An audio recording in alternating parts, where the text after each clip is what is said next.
So হ্যাঁ guys, channel একটা game আসতো। আজকে আমরা খেলতে যাচ্ছি, মানে খেলতে যাচ্ছেন সরি, আজকে আমরা রিঅ্যাক্ট করতে যাচ্ছি কিছু হরর ভিডিওসের উপর, ভিডিও যেটাতে দেখে আমার আগে একশো হয়ে গেছিল। স্কেরি পাম্পকিন ব্রো, ইভিল নান, হন্টেড হোস্টেল। ওকে, আগে চ্যানেল তো ওকে আমরা সাবস্ক্রাইব করে দেবো, কারণ তার কাছ থেকে আমরা অনেক কন্টেন্ট ছাপছি। তাহলে প্রথমে শুরু করা যাক। প্রথমে ভিডিও, ওল্ড ভিডিও কোনটা কামিং সুন। ও পপুলারের মধ্যে এগুলো গেছে। ওকে, পপুলার প্রথম কয়টা আছে? পোস্ট মর্টিন প্রথম 6টা আছে। আমরা 16 পর্যন্ত গুনবো, যেটা আসবে সেটা। 1 2 3 4 5 6 7 8 9 10 11 12 13 14 15 16 16 পোস্ট মর্টেন। আর শেট, পোস্ট মর্টেন বাদ, পোস্ট মর্টেন মানে না না, পোস্ট মর্টেন বাদ। আচ্ছা, পোস্ট মর্টেন।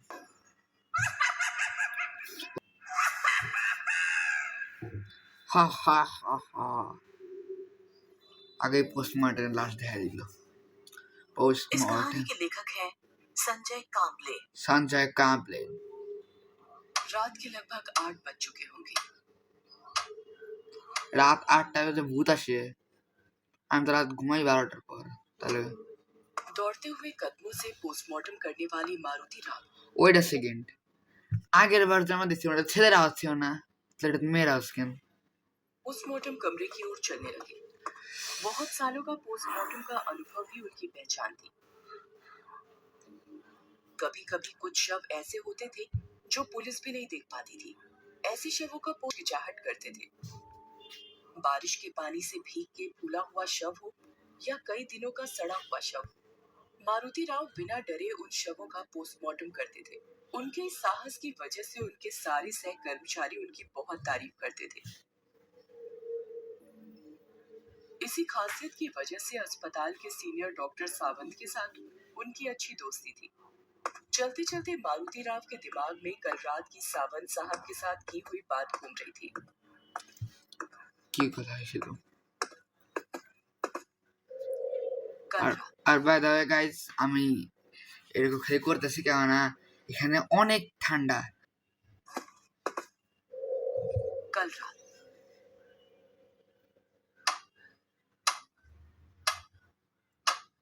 लगभग 11 बजे थे। এক সেকেন্ড, 8টা থেকে 11 মানে 11 হয়ে গেল। मारुति राव अपने सोफे पर बैठे मारुति 800, मारुति गाड़ी ओनर। घंटी बजी। আমি নতুন কন্ট্রোলার কিনছি, কিন্তু কন্ট্রোলারতে কোনো গেমের ভিডিও এখনো বানাই নাই। ও একটা গেম আছে ড্রাগন বল জি কাকারট, কিনি নেই, ডেমো ভার্সন, একদিন খেলে দেখাবো। हेलो जी, कहिए सावंत साहब। मारुति एक लड़का है, उसे काम से निकालना है। मेरी उसके साथ कुछ खास बनती नहीं। उसने मेरे साथ कई बार बदतमीजी से बात की है, इसलिए आज तुम्हारे साथ उसकी ड्यूटी लगाई है। नाम क्या है उसका? दीपक नाम है उसका। दीपक? अब ये दीपक बुझ ही गया समझो साहब। पोस्टमार्टम रूम में काम करना कोई बच्चों का खेल नहीं है। मारुति, एक बात पूछूं? संकोच भरी आवाज में सावंत ने पूछा। सावंत साहब, संकोच किस बात का है? पूछिए जो पूछना है। मारुति, तुम इतने सालों से पोस्टमार्टम कर रहे हो, पर क्या तुम्हें भूत प्रेत आत्मा इन बातों पर विश्वास है? भूत प्रेत साहब, ये सब मनगढ़ंत कहानियां हैं। मुझे ऐसे मनगढ़ंत कहानियों पर विश्वास नहीं है।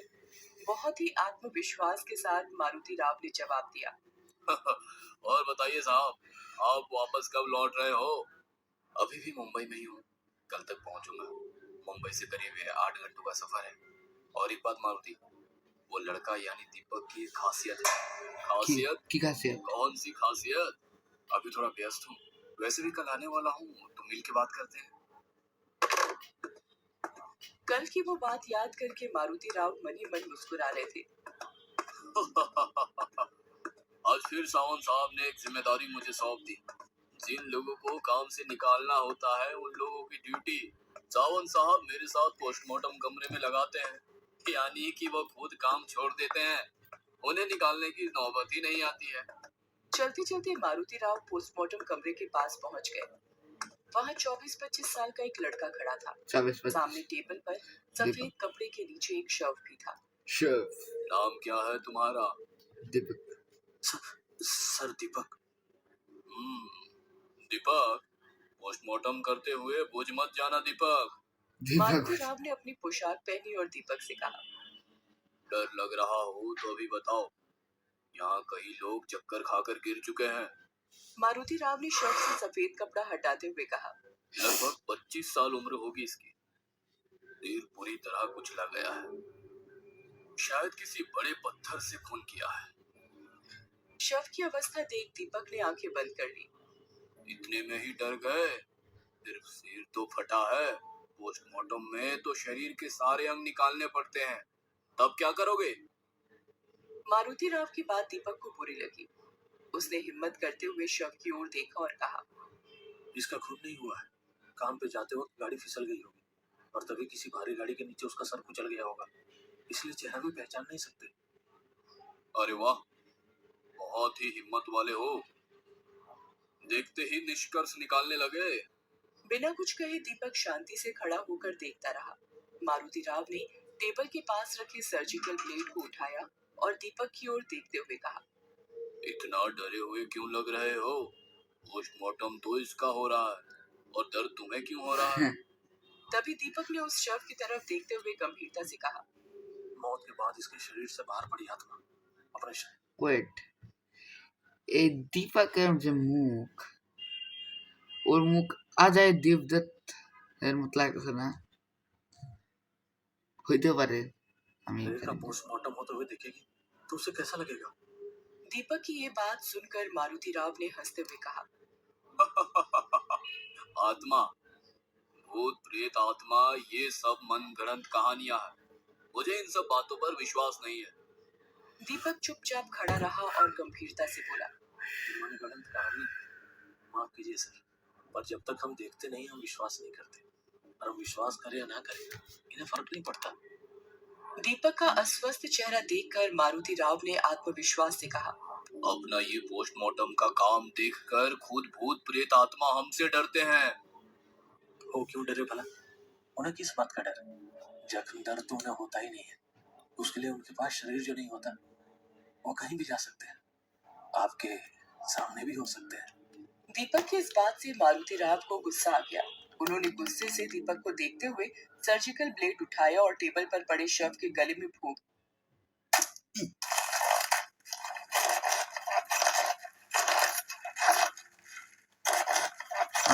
ये सब नजारा देखकर दीपक की आंखें फटी की फटी रह गई। उसके चेहरे का रंग ही उड़ गया। दीपक के चेहरे का उड़ा रंग देखकर मारुति राव ने उस शव के शरीर के अंदर हाथ डाला और शरीर के कुछ अंग बाहर निकाले और कहा, फुसफुस फेफड़े की हालत देखिए, दारू सिगरेट का परिणाम है।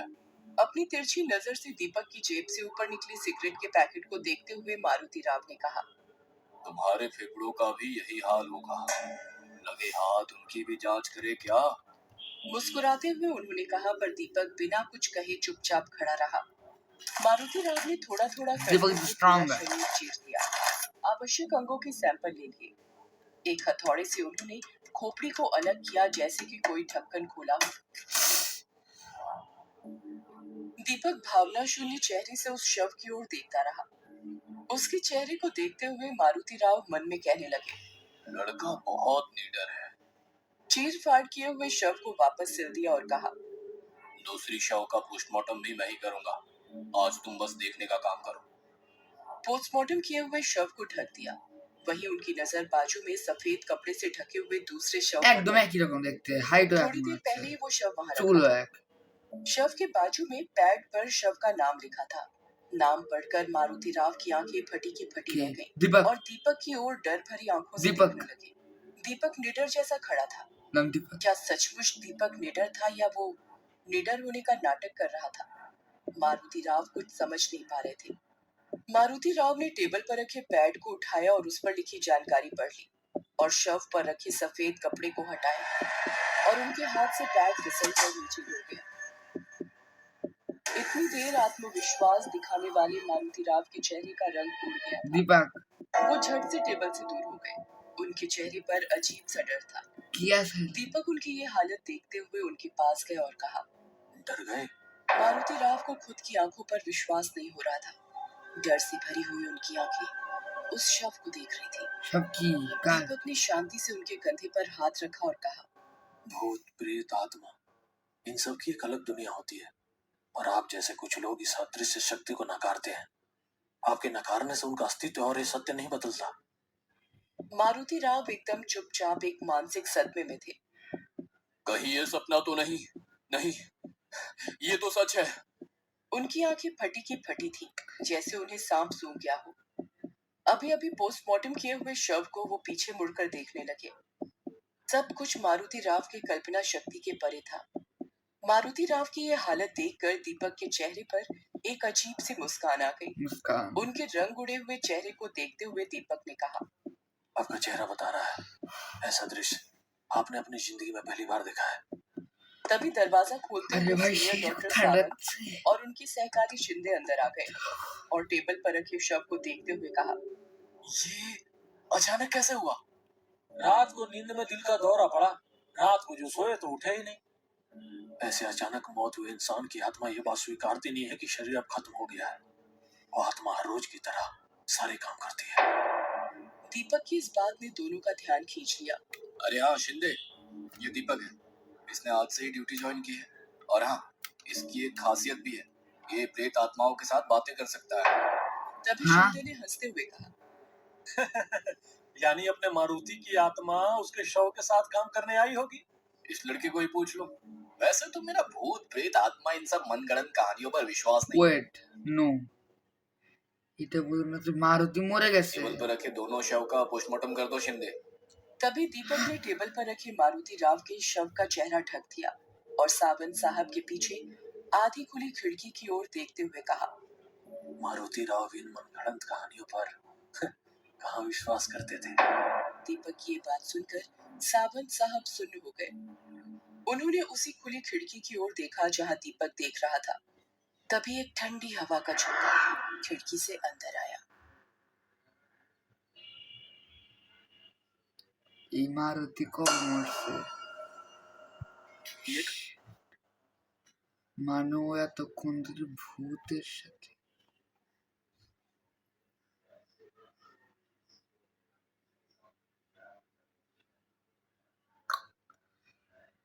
That's আমার imagination से बेশি Let's go. दोस्तों, आज की हॉरर स्टोरी सुनाने से Okay, पहले okay. अभी तक सब्सक्राइब बटन अरे। को दबाना है। খুনি মাইন্ডার চ্যানেল তো অনেক আপডেটেড নট সাবস্ক্রাইবে 79% আমারটা দেখাবো এখন দেখে তো লেটস স্টার্ট দ্য ভিডিও उस सब्सक्राइब बटन को दबाना है। আমারটাও সাবস্ক্রাইব বাটন অবশ্যই এই যে যেমন আমি এখানে লাইক করলাম আপনারা লাইক করবেন হিট দ্য লাইক বাটন गेट दिल्ली की सर्दी के बारे में कोहरा पूरा इंडिया जानता है। कोहरा ही कोहरा कड़कती ठंड में दिल्ली बहुत ही खूबसूरत लगती है। पर इसी दिल्ली ठंड में हमें देखने को मिलता है खूब सारा कोहरा। कोहरा ही घना कोहरा कोहरा जो एक चादर की तरह पूरी दिल्ली को ढक देता है। पर क्या हो अगर ये कोहरा अपने साथ कुछ ऐसा लेकर आए जो आपकी जिंदगी बदल दे। आज की कहानी है याविन और उसके दोस्तों की। यावन याविन और उसके दोस्त दिल्ली के बढ़ते पोल्यूशन से परेशान हो गए थे और कुछ समय के लिए दिल्ली से बाहर जाना चाहते थे। उन सभी ने मिलकर आई एम बैक दिल्ली से बाहर जाना चाहते थे। उन सभी ने मिलकर हिमाचल जाने का प्लान बनाया। 3 दिन बाद ही उन्होंने कैब हायर की और सुबह 4 बजे अपनी ट्रिप के लिए निकल गए। याविन और उसके दोस्तों को लेने आया ड्राइवर बहुत ही हंसमुख और खुश मिजाज था। कुछ ही समय में उस ड्राइवर की दोस्ती सभी से हो गई थी। उन लोगों को घर से निकले हुए करीब 4 घंटे हो चुके थे। 4 घंटे सुबह के 8 बज रहे थे। ও একদিন যাচ্ছে आसमान কোথায় हंसमुख और खुश मिजाज था। पर हिमाचल जाने का प्लान बनाया। हिमाचल प्रदेश। 3 दिन बाद ही उन्होंने कैब पाई और सुबह 4 बजे अपनी ट्रिप लेकर कैप्टन और उसके दोस्तों को लेने आया ड्राइवर बहुत ही हंसमुख और खुशमिजाज था। कुछ ही समय में उस ड्राइवर की दोस्ती सभी से हो गई थी। उन लोगों को घर से निकले हुए करीब 4 घंटे हो चुके थे। सुबह के 8 बज रहे थे। आसमान में अब भी अंधेरा छाया এখন हुआ था। বেরিয়েছে ব্রো, এটা তো বললেই না। गाड़ी में बैठे सभी लोगों को सामने रोड पर एक घने कोहरे की चादर दिखी। কহড়া। कोहरा इतना गहरा था कि उसके आगे रोड दिखाई ही नहीं दे रही थी। वाओ। कैबिन ने नोटिस किया कि उनका ड्राइवर जो पहले बहुत मुस्कुरा रहा था अब अचानक से बहुत सीरियस हो गया है। उसके चेहरे कांपते का से। मानो रंग ही उड़ गया है। कैबिन को लगा कि शायद ड्राइवर कोने में गाड़ी चलाने से घबरा रहा था। कैबिन ने ड्राइवर के कांपते से कंधे गया पर भाई, हाथ रखा ये कांपते और से उससे गया, कहा, हमें कांपते। भैया टेंशन मत लो, धीमी स्पीड पर गाड़ी कोहरे से निकाल लेना। ভাইয়া কাঁপতেছে, আমরা तभी उस কাঁপতেছি। ड्राइवर ने कैबिन को देखा और सहमी हुई आवाज में कहा, मेरी आपसे विनती है, कोहरे से निकलते वक्त प्लीज गाड़ी की खिड़की बंद ही रखना, भूल कर भी मत खोलना। ड्राइवर इतना डरा हुआ था कि याविन और उसके दोस्तों की हंसी छूट गई। হাসতেছে কেন ভাই? প্রত্যেকটা দেখি যারা অন্য যে একটা উপদেশ দেয় খালি হাসে হাসে আর হাসে। এটা হার জায়গা আমার অবস্থায়। খালি প্রত্যেক খালি হি হি হি করে হাসে। ওই হাসলেই খালি মরবে। আচ্ছা বলতেছে শুনো। इस पर उस ड्राइवर ने बताया कि वो जिस इलाके में है वहां कभी कोहरा नहीं आता হোয়াট? और जब कभी ऐसा कोहरा आता है तो वो अपने साथ एक छलावा, एक झूठ, एक माया लेकर आता है। याविन और उसके दोस्तों को ड्राइवर की बात पर विश्वास नहीं हुआ। उन्होंने उसकी बात को अंधविश्वास बोलकर नकार दिया और देखते ही देखते उनकी गाड़ी कोहरे के अंदर चली गई। ও সকাল হয়ে গেছে, সাড়ে দশটা नींद সকালে। काफी बड़ी थी। ड्राइवर धीरे धीरे गाड़ी आगे चला तो रहा था पर किसी को आगे का कुछ भी नहीं दिख रहा था। সাইডে अचानक ही সকাল, गाड़ी মাঝখান দিয়ে में রাত। को अजीब सी बेचैनी होने लगी। এই ঘুম उसे পাচ্ছে। बिल्कुल सांस नहीं आ रही थी। এ হলো আমার वो মতো। ड्राइवर की बात को भूल गई और उसने गाड़ी का शीशा खोल दिया। গাড়িতে और अपनी উঠলে गर्दन টাইম गाड़ी পাস के করার शीशे জন্য ঘুম। এই যে শেষ বললো জানালাটা খুলে কেন? কথা শুনবে না কেন? से थोड़ी बाहर निकाल ली। खिड़की खोलते ही रिया को वापस सांस आई, लेकिन वो कोहरा अब गाड़ी के अंदर आ चुका था।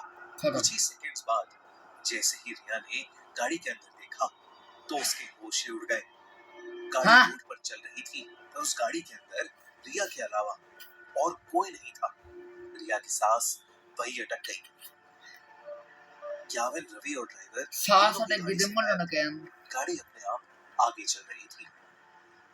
रिया ने गाड़ी से कूदने के लिए गाड़ी का दरवाजा खोलने की कोशिश की पर दरवाजा गाड़ी लॉक थी और जोर लगाने पर भी उसका लॉक তাহলে যা खुल এক रहा সেকেন্ড था। আমাকে একটা वो কথা। जोर আমি যতটুকু গাড়িতে উঠছি আমি জানি যে ড্রাইভারের কাছে একটা অপশন থাকে যে উইন্ডোজ গুলো অফ করার, তাই না? থাকেই তো মনে হয় নাকি সাইডেরটা থাকে। মানে আমি তো গাড়িতে বসছি খালি ফার্স্ট মানে সামনের দিকের সাইডে বেঞ্চে বসে, ড্রাইভারের সাইডে বেঞ্চ, তাই ওটা তো ড্রাইভারের একটা বাটন ক্লিক করে আপনার হাতে অফ হয়ে যায়। পিছনে থাকে না জানি না তো। ও পিছনে মনে হয় থাকে না। और से गाड़ी के अंदर चिल्लाने लगी। तभी कुछ ही देर में धीरे धीरे वो गाड़ी खुद ही रुक गई और दरवाजे का लॉक अपने आप खुल गया। रिया ने बिना कुछ सोचे समझे गाड़ी का लॉक खोला और गाड़ी से बाहर भागने लगी। শালাওয়া पर उसे अपने आसपास घने कोहरे के अलावा और कुछ भी नहीं दिख ওই যে रहा था। সকাল সকালে रिया चिल्ला चिल्ला कर मदद मांगने लगी। उसका दिल अब उसके शरीर से बाहर आ रहा था। কই আমি দেখতে চাই কেমন দেখতে। इस कोहरे में कुछ दूर पर उसे एक এই ভাই छाई दिखी এত जो एक बहुत ही बड़े आदमी जैसे এত लग रही লম্বা। थी। रिया मदद के लिए उस आदमी की तरफ भागने लगी पर अप्पा। भागते हुए उसने ये देखा कि वो परछाई के करीब पहुंच ही नहीं पा रही है। वो परछाई हमेशा उतनी ही दूर होती जितनी पहले थी।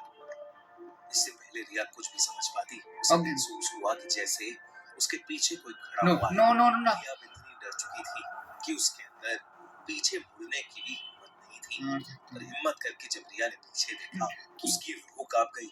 रिया के पीछे एक 12 फीट बाहर लंबा काला साया था लंबे काले साए को देखकर महाभारतेर मानुष शिवर महाभारतेर मानुष 12 अचानक फीट रिया को पीछे से बहुत जोर का धक्का लगा और वो नीचे गिर पड़ी।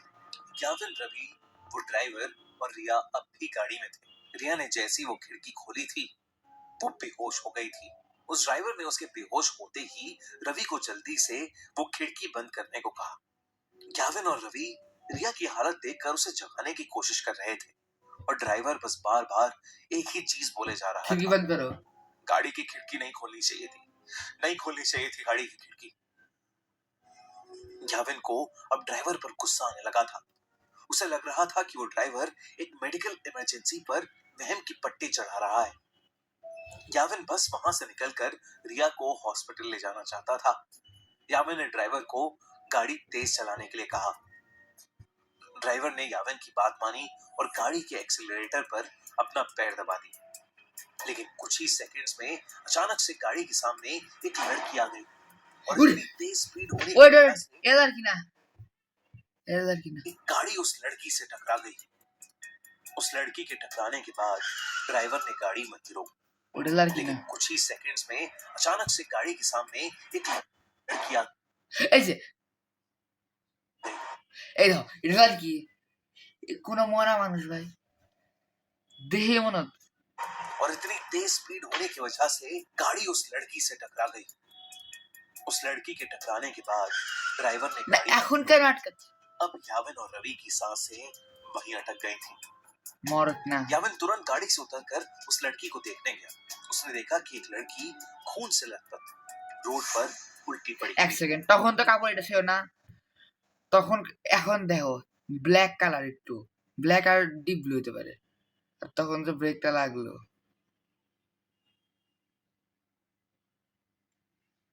आ गई और এই যে এখন একটা পুরা কি বলে যে ওয়েডিং ড্রেস হয় না, এরকম কিছু একটা পরে আসছে আর ব্লু কালার ড্রেস, इतनी तेज स्पीड होने আর লাগার পর যখন ব্রেক মারলো वहीं अटक দেখলো गई थी।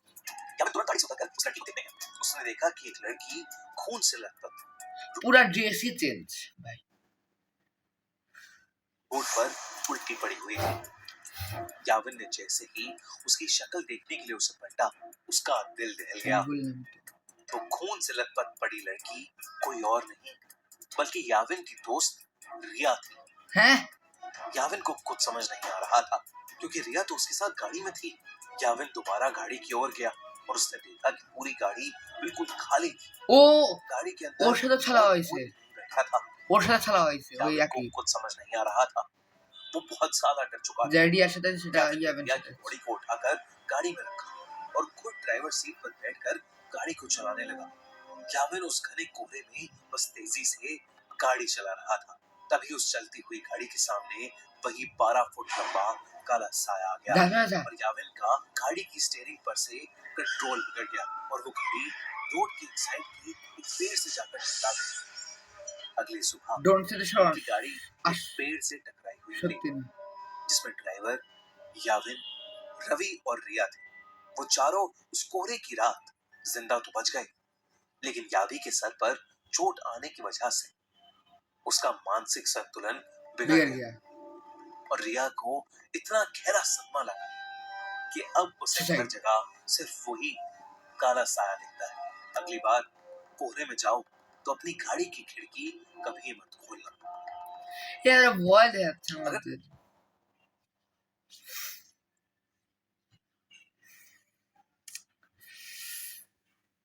আরে ভয় দেখাচ্ছে, এত ভয় দেখে না খনিমান্ডে দাদা, আমাদের এত ভয় দেখায় না। কোহরাই কোহরা স্কেরি স্টাফ তো আজকে দেখার মতো আছে। ভিডিও অনেক লম্বা হয়ে গেছে গাইস, বেশি লম্বা ভিডিও হলে কেউ দেখবে না, আমি ভিডিওটা অনেকটু কাট করবো। Bye bye, সায়োনারা, জানা।バイバイ。